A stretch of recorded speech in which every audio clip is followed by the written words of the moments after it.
In this video, we want to find the derivative of two expressions. It's y prime, and we want to use logarithmic differentiation. So in other words, we're going to facilitate the process of computing the derivative by using, in this case, we're going to use the natural log. So you can go ahead and pause the video and try it out, and then I'll be back. Okay, so let's go ahead and try this. The dy over dx, that's the same thing as y prime. Sometimes we use a shorthand notation here. Instead of the dy over dx, we just write y prime. That's the derivative of y with respect to x. So now, if we didn't use logarithmic differentiation here, we have an expression here with polynomials on top, radicals in the bottoms. Here we'd have to start off with the quotient rule, and then we'd eventually have to use the product rule, depending on whether we wanted to square this out or not. We could multiply all this out also. So there's different ways to do it. But this one says use logarithmic differentiation. So the process is really normally we take the natural log of both sides. So take the natural log of both sides here, and it's going to be the natural log of the numerator. Well, actually the whole expression here. So I'll just say it's the natural log. This will be x minus 2, quantity squared, and it's x cubed minus 4, and we have the cube root x squared plus 1. And then before we take the derivative, we're going to use properties of logs. Okay, so we haven't computed the derivative yet. I have here the log. Let me put this just so it's understood. This is the natural log of all of this. So there's a property that tells you that if you have the natural log of a fraction, that's the same as a log of the numerator minus the log of the denominator. Okay, so this is going to equal to log of the numerator. But that's a product. So I can break up a product. If you have the log of a product, that's the same thing as the sum of the logs. So let me just break this down this way just to save some steps and say this will be the natural log of x minus 2, quantity squared.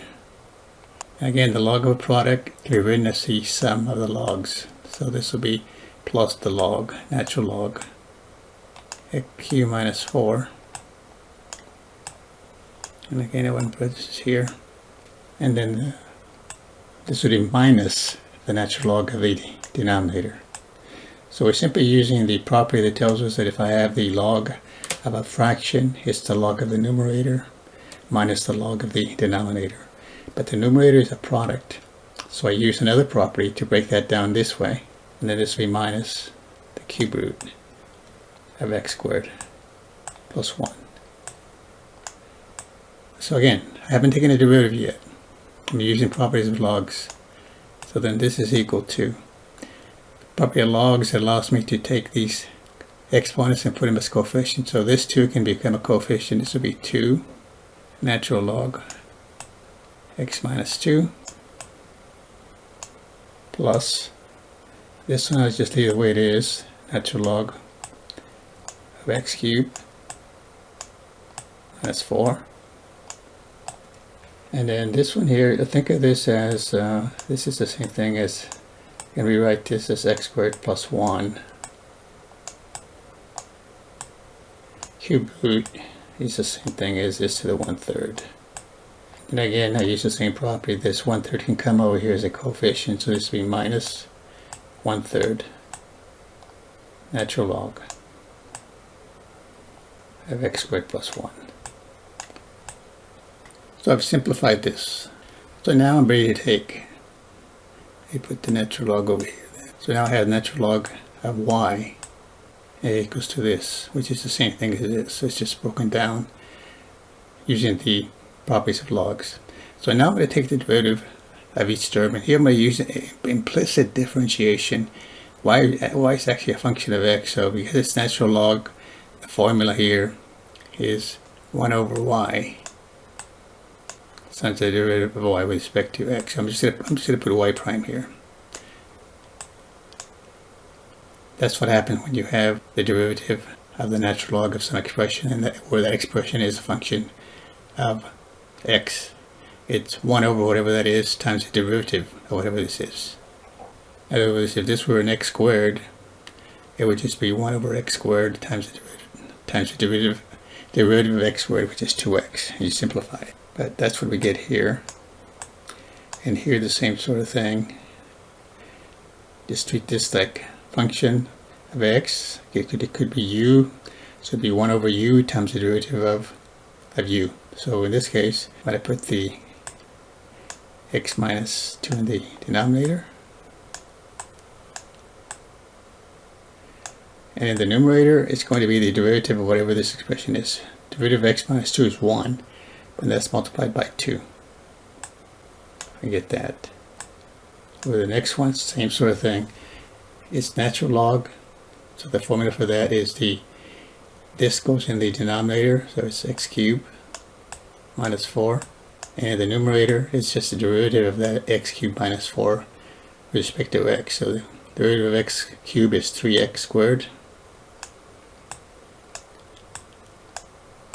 The derivative of minus 4 is a constant, so that's 0, so we get that. Minus, and for this one, it's x squared plus 1 goes in the denominator. The numerator is the derivative of x squared plus 1, that's 2x. And then this is just a constant that comes along for the ride. So it's minus 1/3 here, so I'm just going to put 3 in the bottom here. Now, that's basically it. Notice what are we solving for? We want dy over dx or y prime. So we want y prime. So to get y prime, I just multiply both sides by y. So let me do it here. So this is going to be y then is going to equal to, or I should say y prime. But y prime is dy over dx is equal to, and here I'm going to multiply both sides by y, so this is going to be times y. And what is this going to be? Well, it's just this right here. So it's 2 over x minus 2 plus 3x squared over x cubed minus 4 minus, and then the last term is going to be 2x over, and then 3 times x squared plus 1. And that's really your answer right here, where y is equal to this. So you could rewrite it depending on what the preference is for your instructor. You can write it this way, and with the condition that y is equal to, you can put it on the side y equals to this, or you could just instead of y here, you could put big parentheses right here and just put all of this in front and multiplies this. So it could get messy, but most instructors would just let you give the answer this way, with the understanding that y is equal to this expression here. Now, this is using logarithms. If you don't use logarithms, you can still get the answer. It's a little bit messy, depending on how the instructor wants the answer, but you can do it. So when do you use the logarithmic differentiation? Well, you use it when the instructions tell you to use it. Your instructor might put it on a test or a little quiz and say, work this problem out by using logarithmic differentiation. That means you're going to take usually you're going to use the natural log, the both sides, and go through the simplification using the properties of logs. Now the other time you want to use it also is when you have an exponential, say the base is variable and so is the exponent. For example, the next one that I have here. See, you can't do this here. See, normally if you were to take the derivative of a very basic term like 3x to the 4th, derivative of a term like that, it's 4 times 3, alright? That's 12. Subtract 1 from the exponent, so this comes out to x to the 3rd. 4 times 3 is 12, subtract 1.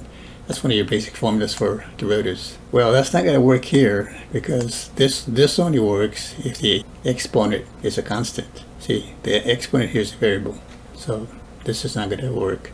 So in the same way, what we do is we take the natural log, both sides, and then here, use properties of logs, and okay, you can use the properties of logs. This is an exponent, property tells me that I can bring the exponent as a coefficient to 2x, and this is natural log of x.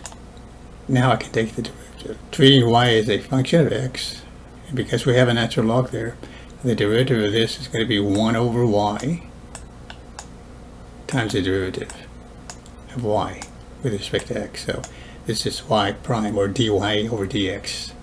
And on the other side, now here we just use the product rule. We got a function of x here, function of x here, so we can say it's 2x, using the product rule, 2x times the derivative of the natural log is 1 over x. Same rule.